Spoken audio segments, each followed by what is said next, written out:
ஆகா, தெக்குச் சீமை எல்லையது, தென்மதுரை சீமையது, அங்கு வாழ்ந்த சேர்வரட்சியின் தோற்றம் பற்றி கேளுங்களேன். ஆதியில ஆண்டவுக, அகம்படிய குலத்தவுக, வீரமாக வாழ்ந்த கிழவி தோற்றம் பற்றி கேளுங்களேன்.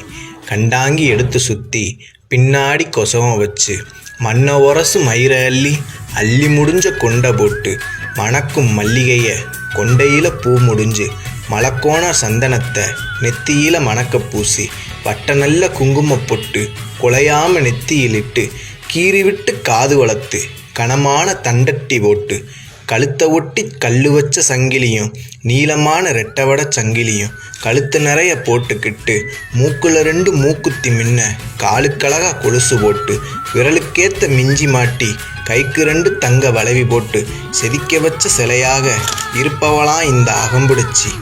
வீரம் பொழிஞ்ச மண்ணுல வீறு நட போட்டாலும் தங்குளம் செழிக்க வேண்டி, குலதெய்வ கோவிலுக்கு ரெட்டக்கடா வேண்டிக்கிட்டு, பால் போல பொங்க வச்சு ஊருக்கு படியளத்து தங்குளம் செழிக்க வேண்டி நின்னவதான் எங்க வீட்டு அகம்படிய சேர்வரட்சி.